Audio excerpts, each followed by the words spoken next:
If you've always dreamed of taking the Orient Express but can't because the legendary train line has stopped operating, Gardens by the Bay may just have the next best thing.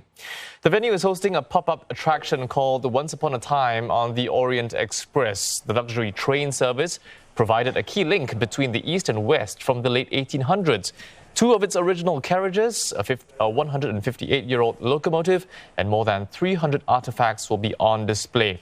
Singapore is the first destination outside of France to showcase these items. Now, for more, we're joined by Guillaume de Saint Lage. He is the Vice President of the Orient Express. Guillaume, thanks very much for joining us this evening. The Orient Express, obviously steeped in lots of history. Set the context for us. How did it help shape the modern world? It's actually this train, the Orient Express, was called, the train of kings and the king of trains. So it was like the first transcontinental train, operating from Paris to Constantinople from 1883. And it was really known as the most luxurious train in the world, And the golden age of that train was in the 1920s, 1930s. And that called upon all the, the greatest artists of this Art Deco period. Among them, you have René Lalique, that was very well known. So, this train really welcomed all the, kings and queens, prince and princess, spies, politics. It was really the place, to be and the place to see people and be seen.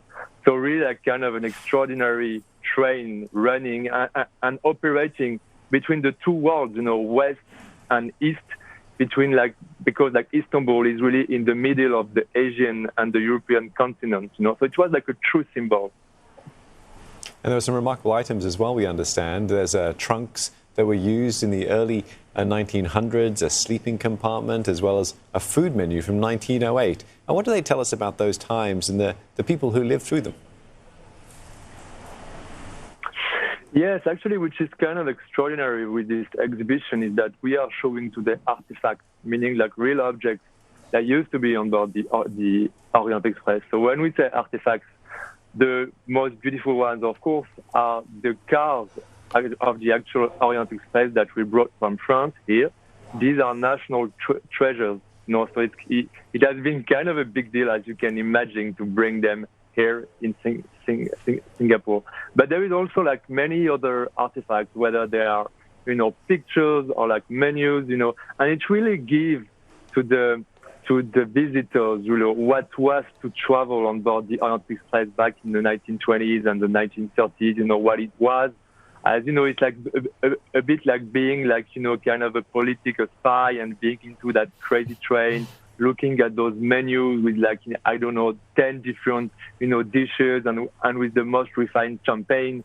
So I think with this exhibition, the visitors will really put themselves into the foot, of those great travelers of that time. And for that, the fact that we have the original artifacts really gives the value to this exhibition, which is very important. Just very quickly, Guillaume, give us a sense of how you pulled this whole exhibition together. It must have been quite difficult during the pandemic.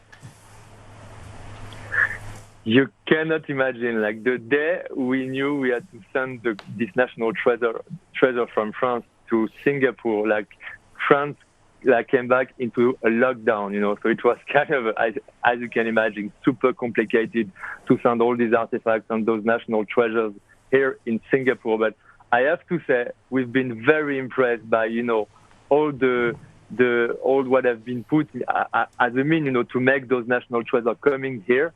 It is something crazy. And I used to say that we never, we could have done that if it was not here in Singapore, because here things, just turn into something extraordinary. And I mean, we are very pleased and very happy to start this traveling exhibition here in Singapore. And thank you very much for sharing it with us as well here on Singapore Tonight. We've been speaking with Guillaume de Saint Lage, Vice President of the Orient Express. Once Upon a Time on the Orient Express opens at Gardens by the Bay tomorrow.